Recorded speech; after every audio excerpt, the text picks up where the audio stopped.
and di ka niya na nakikita kagaya ng dati na may potential ka na maging. Hey, what's up guys? Good morning. It's your boy Suplado Moto. For today's vlog, let's talk about why women initiate the breakup. So lahat kayo, lahat na nagka-jowa, especially guys, lahat kayo, lahat tayo nakaranas ng ang babae nakipag-break sa atin. What is the reason? So maraming pwedeng reason, pero why women always initiate the breakup? Anong mali? Anong kulang? Sino may kasalanan? Punta tayo sa biology. Women always dictate by their own emotion. It's hard for them to be rational, or it's very difficult for them to be rational most of the time. Why? Because women are dictated by their own emotions. Ano ibig ko sabihin? Lahat ng ginagawa ng babae, or everyday na ginagawa ng babae, is based on their emotions or how they feel. Kaya nga Brad, kung tingin mo in love sa'yo yung girlfriend mo for so many years, do you think she's really in love with you? What? Or she's really in love on what you're doing for her? That's the two different things. Hindi siya in love sa'yo. How dare you? Hindi siya in love sa personality mo. She's in love on how you make her feel. Kaya nga Brad, pag wala ka nang napapafeel sa kanya na kahit anong any tension, ang mangyayari niyan, she will what? She may got others' attention. What? Gets mo? Or pwedeng may iba na siyang pansinin. Yan yung tinatawag na ang babae pag bored sa relationship. Ano ang makikita sa kanya? She will be vulnerable. Kung baga sa basketball, puta Brad, walang bantay, tira! What? Or yung bantay, yung depensa mahina, tira! Isaksak mo Brad, mahina yung bantay na yan, isaksak mo! Diba? So that's women when she's bored. Tandaan mo, ang babae, paiba-iba ang feelings. Everyday, nag-iiba ang mood. How dare you? Kaya nga magugulat ka, ano ginawa ko? Ba't nagagalit na naman to sa akin? Wala naman akong ginagawa, di ba? Most of men are clueless. Diba dinadaanan natin to? Kaya nga nagtataka sila, anong ginawa ko? Ba't naiinis ka na naman sa akin? Because that's women nature. Guys, alamin natin yung women nature. Diba? Yun ang pinaka-importante. Huwag mong alamin kung anong discarding gagawin mo. Ang alamin mo kung paano. Kasi ganito yan. Kumbaga sa war, anong inaalam mo? Ano yung kahinaan ng mga kalaban mo? Pag may gera, hindi naman, regardless kung anong meron ka, regardless kung mga very advanced yung gamit mong gamit, kailangan mong alamin yung weakness and strength ng kalaban mo. Para at least, yun ang tatapatan mo. Kumbaga sa chess, meron kang play. Kumbaga, meron kang depensa. So, ang gagawin mo ngayon, you need to know what women's nature. Para hindi ka ma-checkmate.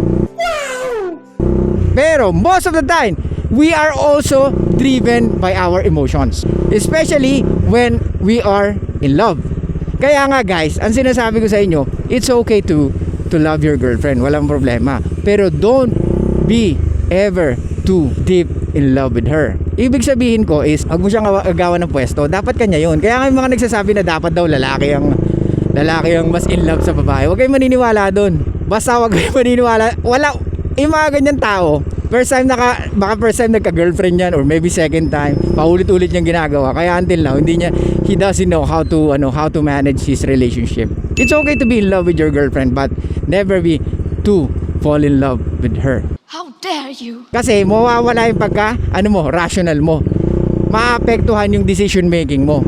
Ganun lang kasimple yun. Hindi ko sinasabi na dapat kanyang habulin, pero dapat siya talaga yung nag-chase, kasi doon niya mapifeel yung emotional tension.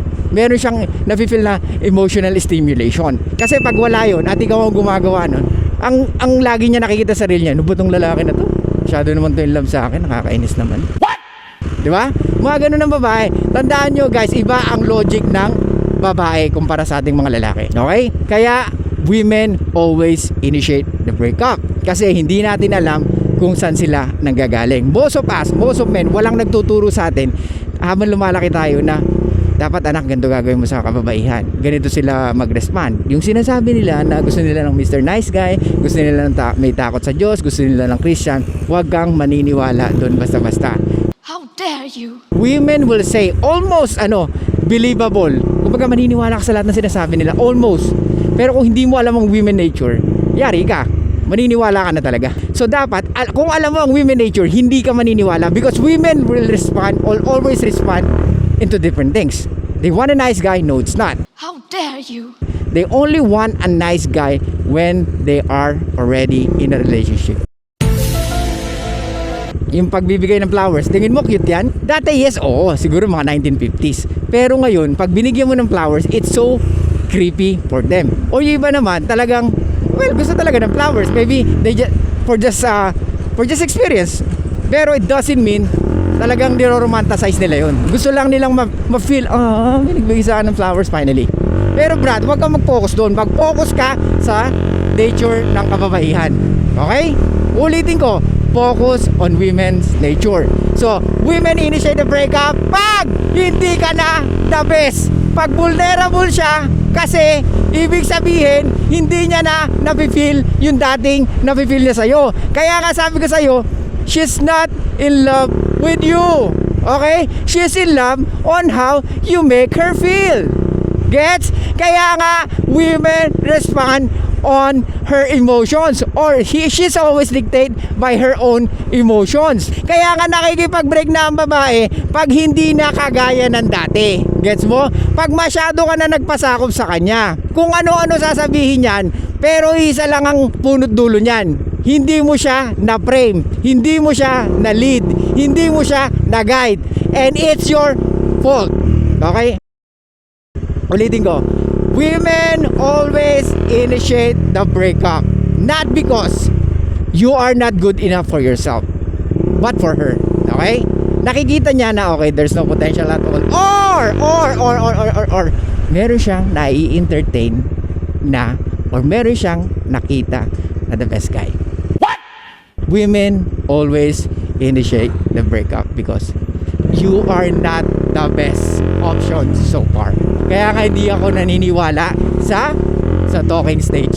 Kasi there's no such thing as talking stage because nagsasayang ka lang ng oras sa isang babae. How dare you? Tandaan mo, pag lagi mong kasama ang girlfriend mo or pag lagi kayo mag-uusap, she will make you soft. Nawawala yung pagiging masculine. Kaya nagkakaroon ng nawawala yung polarity. Nawawala yung dynamic because kinakain ka nung kanyang emotions na ikaw mismo nadidiktahan ng emotions niya. Ay, ito gusto niya to. Ay, ito nga pala yung lagi niyang hinahanap. Nandyan yung tipong aayain ka niya. Tara, ice cream tayo. Pero ikaw, ang dami mong gagawin. Pero kailangan mo siyang pagbigyan kasi maiinis siya eh. Di ba? Pag hindi mo na pagbigyan, ganun naman ang babae, di ba? Pero kung marunong kang mag-set ng boundaries, kung marunong kang mag-guide, kung marunong kang mag-lead, it won't happen. She will understand na mas importante sa'yo yung purpose mo. She will understand na mas importante sa'yo yung ginagawa mo kesa sa nararamdaman niya. It doesn't mean na nireject mo yung gusto niya, hindi mo na siya mahal. It's very immature pag sinabi ng babae na wala tayong pakialam sa nararamdaman nila. Of course we have. Kaya nga tayo sumasakit ang ulo natin sa kanila eh. How dare you? Kasi kung tutusin, pwede naman natin silang, okay, bahala ka sa buhay mo. Diba? Pero dahil we are here to guide, we are here to lead, we are a man, so we are the leader of the relationship. Kaya hanggat maaari, binagbibigyan natin yung mga bagay na gusto nila or nililid natin sila sa tamang way. Kaya nga, pag minsan, sige, pag bibigyan kita, mag-ice cream tayo ngayon, pero susunod, pag may ginagawa ko, wag mo ko istorbohin. You need to understand that I'm doing something for our future. And this is me. Nakilala mo ako ng ganito, you need to accept what I'm doing. Kaya Brad, pag lagi ulitin ko, pag lagi mo ka-message yan, pag lagi mo kasama yan, you will become what? You will become you will become soft. So, sana may naintindihan kayo sa sinabi ko. Kaya women always initiate the breakup. Okay? Because you are not the best at all and di ka niya na nakikita kagaya ng dati na may potential ka na maging the best pa. So yun lang guys, thank you so much. I'll see you guys next time. And bye-bye.